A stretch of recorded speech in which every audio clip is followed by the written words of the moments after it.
let us now think about the next Pamro challenge. Now that digital is traditional, particularly for those that are Generation Z or Z, as the Americans say, digital is digital to us, but traditional for Generation Z.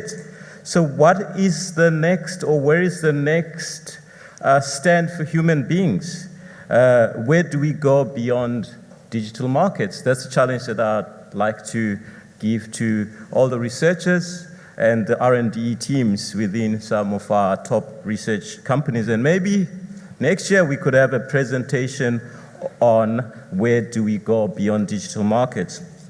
Our next presenter this morning, John Murunga, is a market research expert with over 9 years of experience in research design, planning, implementation, management, and reporting of both qualitative and quantitative. He's experienced in statistics, in management, and his career has been based in East Africa. He's going to be presenting a paper called The Other News. As per your program, you will see that the story that he's about to tell us relates to an experience and the research done in Nigeria. Please join me in welcoming John Murunga.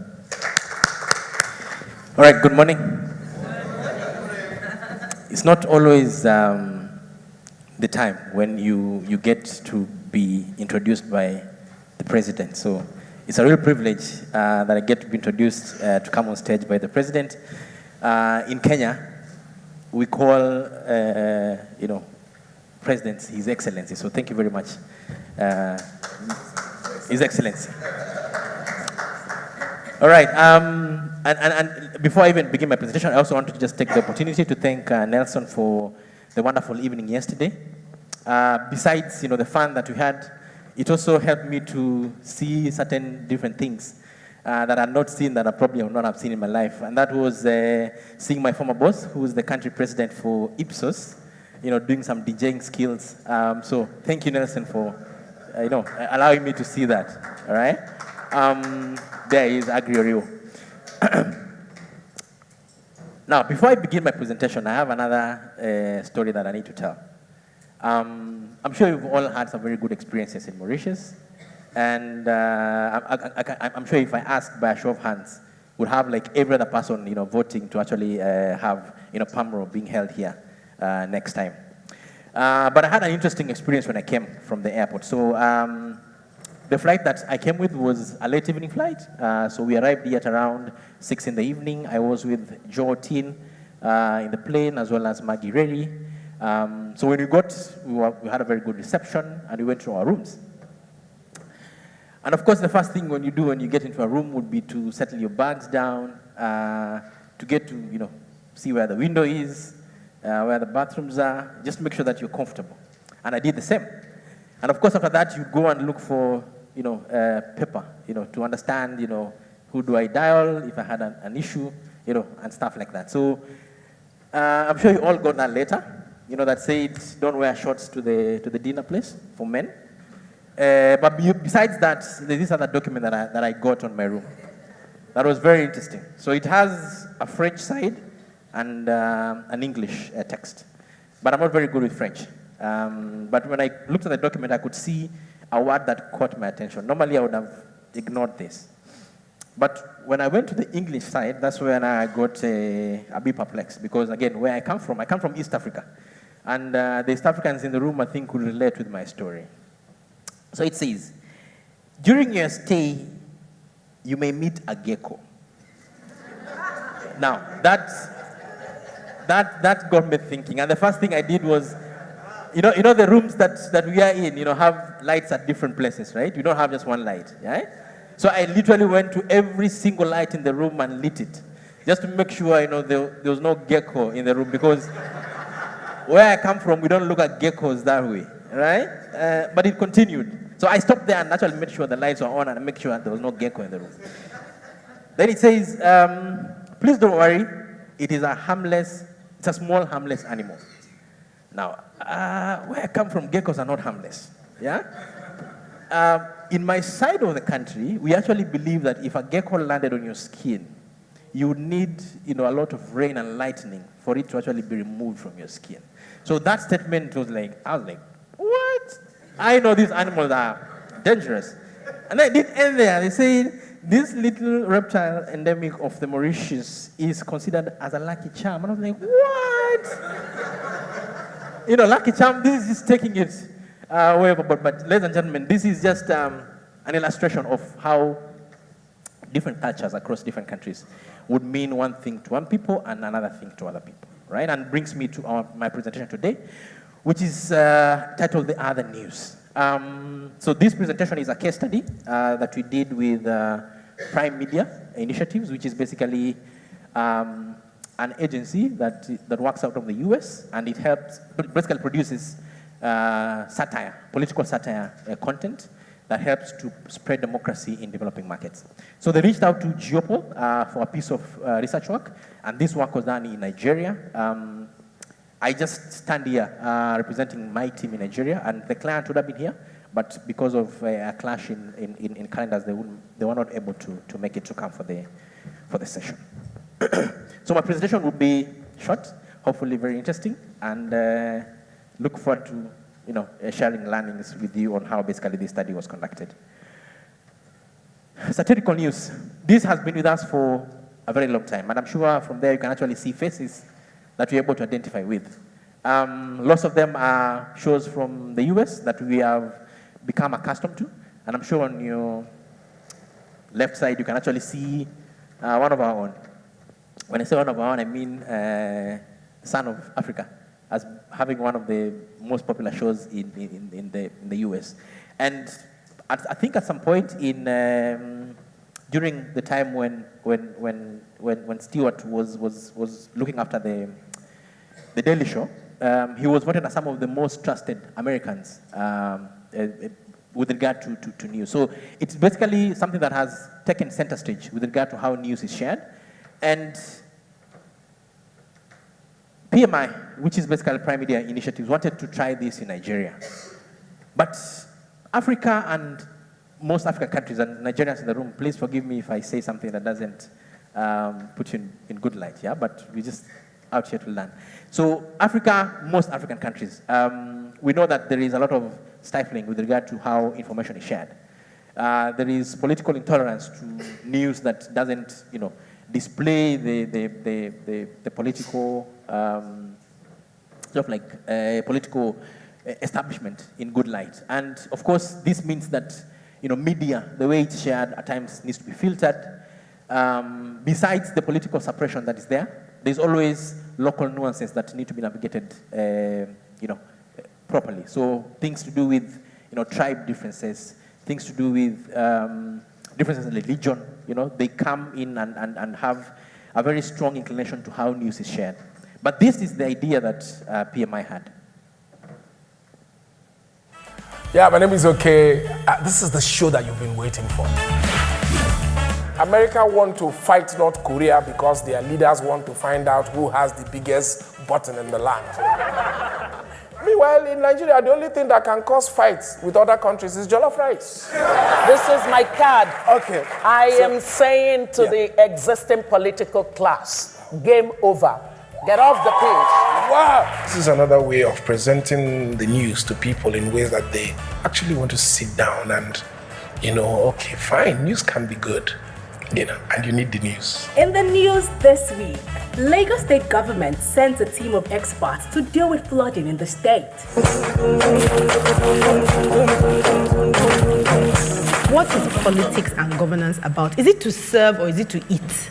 Is it to loot or is it to work for the people? If it's to work for the people, then you will not care whether women are there or not. But it's because in Nigeria, government office is to steal. Election day was an opportunity for the youth to come out en masse and vote for councillors and chairmen that will represent them. So thousands of youths woke up that early morning in spite of the rain and did what young people do best: tweet from their beds.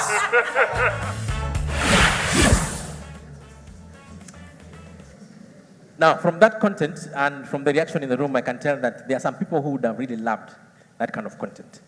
However, being in Africa, it's always very tricky to share that kind of content, depending on the kind of audience that you're sharing it with. Yeah, you're likely to step on people's toes, and right about the time when we were thinking, PMI was thinking about doing the first episode, there was an incident in Nigeria that had attracted a lot of public attention. This was a time when a traditional leader of the of the Yoruba community was traveling to Canada. And before he boarded his plane, our Nigerians, brothers and sisters are always very, expressive in terms of their emotions and basically how they do things. So he went in and did some blessing on the plane. And a passenger who was also taking the same plane took a video of that, and it went viral. So when PMI was thinking about satirical news and developing this content, the first thing they thought about was, can we actually use this as fodder to basically make our first episode? And there was a lot of conversation around that. And one of the things that actually stood out to them, and this is something that they didn't know, was that their presenter was Igbo. And the way, those two tribes relate in Nigeria, it would have come out well if he was supposed to make fun of a leader of a different tribe. So they had to really work around with the local people to basically make sure that whatever content they're putting across was really content that was going to be acceptable to the population, and of course, make sure that you don't lose the message in the process. So what did they do? They reached out to partners, and in this case, Geopol, and we worked with them to basically be able to check certain things on the content, and also advise on basically how this content was supposed to be rolled out. So the study had two phases, or basically two approaches. The first was the production phase, so basically where PMI met with creatives in Nigeria, signed a contract with Channels TV, which is basically the biggest FTA channel in Nigeria, agreed on the content, agreed on the direction that the show was supposed to take. On the sidelines, they also met with Geopol to talk about how they would structure the content with regard to what sports to place, and basically, how to structure the show. And then secondly, they also went in recruiting the local, writers, local presenters who were basically supposed to take part in doing the show, and of course, went ahead to shoot the first episode. Besides that, we also helped them with media ratings, because we collect audience measurement on a daily basis. So they basically use this to determine what point they actually air the show. And then, of course, we're also supposed to come in to help them evaluate the content directly with consumers, and then later on monitor the show as the show was progressing throughout the episodes in Nigeria. So their needs were basically grouped into 5 facets. So one was identifying the optimal time spot when the other news basically was supposed to air. Secondly was to demonstrate the appeal of the show to the sponsors. So basically, they had a lot of people who were coming in to put in money to have these shows aired. And then number 3 was to assess the strength and the weakness of the creator. So we actually developed a research plan that was enabling them to basically evaluate the shows as the episodes were ongoing. And then they were also supposed to measure impact, and of course, this is important to donors. Lastly, gauge the competitiveness of the show throughout the season. And this involved looking at the particular time slot when the show was airing and comparing it with other time slots across different stations to basically see how much impact the show was having. We used the multimodal approach to collect or gather data. So checking the time slot, we used our audience measurement data to do that. And we reviewed Channels TV programming to understand the different times when different programs were airing. We looked at the target audience, and we also advised them on what time this target audience was likely to be watching the show. We also used mobile web, which I'm going to talk about, to basically test the content. So the first pilot episode that was supposed to be aired was tested with consumers to actually get consumer feedback before they were aired. And then subsequently, as the show was progressing, we continuously checked the content with consumers to get consumer feedback as the show took root. Lastly, we used our audience measurement platform to view the ratings of the show throughout the seasons as the show continued to be aired. So looking specifically at mobile web surveys, so basically how mobile web surveys are done is using our database of respondents, we send out SMS messaging to respondents, and that messaging comes with a link. Then you're able to click on that link and take surveys in the process. So why did we propose this as opposed to in-person focus groups that PMI initially preferred? One was that we were able to reach a wider network of consumers. So we were able to give them an opportunity to totally reach a bigger population, because the decision they wanted to make was a go or no-go decision, which would have worked better using bigger quantitative populations. Secondly, mobile web allowed us to share video content with consumers and have them review that content, and we'll look at how that basically happened in the next slide. Thirdly, we also are able to do very quick turnaround time for these kind of studies. So as opposed to, setting up focus groups and, having people come in a room and having a conversation with them, mobile web allowed us to turn around the surveys much quicker. So we're talking about days in terms of, going in, talking to consumers and going out.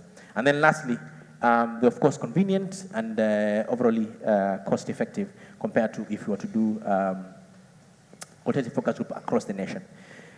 So this is basically how the interface worked for mobile web. So on the left side of the screen, you'll see how basically that interface worked. So we sent out the survey to consumers, and they would just click on their mobile phones as the content went on. And that is an example of how, or one of the What videos that actually exactly evaluated. is the reason why you want to be president? Is it just because you just feel like wanting to be president? If it's about wanting to be something, others go to the Senate. Others go to the Senate.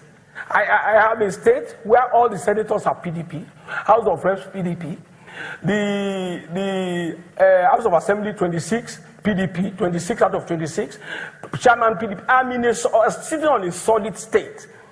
Most people, most governors go to the Senate. I say I'm not going to the Senate. I want to be president. Why? Why do you want to be president, Governor Fauci? Why? So that's just an example of the kind of content that consumers were evaluating. And so we were able to basically look at other news content versus traditional news content. And consumers gave us feedback with regard to how they looked at those two news contents. So we looked at, how informative the content was. Did they find the content funny? Because again, the target consumers needed to do that. We also looked at if it resonated with the audience.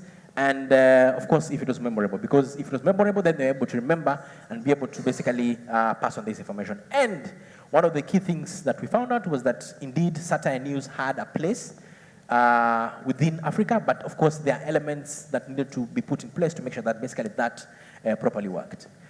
78% of the sample respondents found the show to be informative. 9 in 10 said they learned something new as a result of watching satirical political news. Compared to traditional news, there are also other things that consumers told us. One, that it was more memorable compared to traditional news. Secondly, they also said that they were more likely to share it with friends. They were more likely to learn something new out of it. They're also more motivated and basically made to hold politicians to account out of watching this kind of news content. Lastly, looking at basically just consumer feedback out of the mobile web bit that we did, 9 out of 10 said that when they looked at the arguments within the video, they focused more on those arguments, and it made them to learn more about the issues that were being discussed, and they actually wanted to get to understand these issues a little more. So it basically drew a lot of emotion and a lot of interest from consumers, as opposed to when you just basically sit down and watch traditional news the way it is normally presented. Looking at feedback from audience measurement, so the first bit of it was to use audience measurement data to basically advise Channels TV and PMI on what are the best time slots to place the show.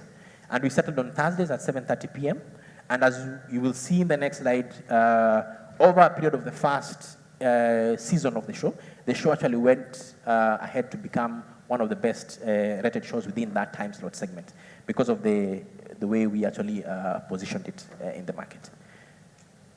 So over a period of the first season of the show was rated the best show within its time slot, and it has since gone ahead and done 4 seasons, and you're actually going into the 5th season in a couple of weeks. Lastly, What did we learn from this? The first lesson that we learned was, of course, that combining mobile web, or basically video concept testing, with audience measurement allowed us to get a little more richer information and be able to basically advise PMI on how they structure the program, where they place the program, and basically allowing them to basically reach out a bigger audience. Secondly, real-time feedback enabled the show creators to make changes as the different episodes were ongoing throughout the season of the show.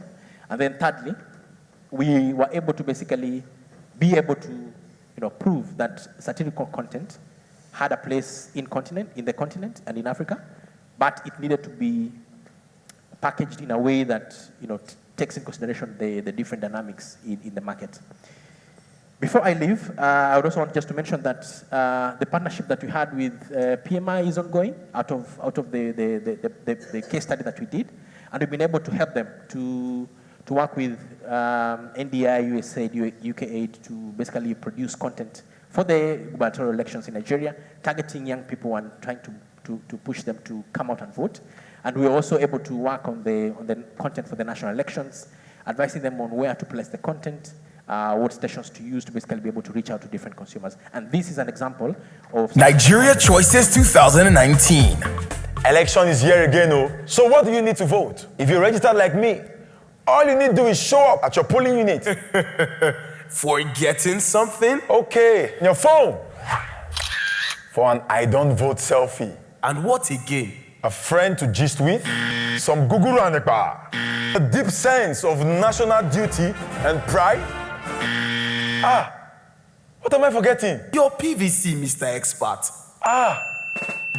Millions of people have not collected their permanent voters card yet and won't be allowed to vote without it, even though they already registered. Collect your PVC today. PVC no dey easy to collect sometimes, but PVC be like chicken pox. Once collected, and that's all. To find out more, visit votenotfight.org or call 0800-1000-500. Make the right choice for Nigeria. And this partnership continues. Lastly, I'll allow the comedian who we saw at the beginning, who is called OK Obasi, to basically give me Bokasi to share, thank you, to share my final remarks. A big thank you to all our wonderful audience for your engagement, enthusiasm, and contributions. Hosting you this season has been an absolute pleasure. Before somebody start cutting onions here, just know that we'll always be a click away. Thank you. John Murunga, please, another round of applause for him. Well done, John, thank you. There are so many ways of doing research, and thanks to Geopol East Africa for showing us that it does work. The power of satire, the power of humor. Everyone has a different way of understanding the world, and we should explore all of them. Nonetheless, as an elder in the village, I have some advice for you, John, which I will share with you secretly. And the advice I will give you is that you mustn't tell everybody what your weakness is. We're in a village setup, so when you go to town and there's a tough meeting and you have to get that deal and somebody wants it ahead of you, they'll bring a Gurkha to the meeting. And you'll be forced or kicked out of that negotiation because they already know what your weakness is.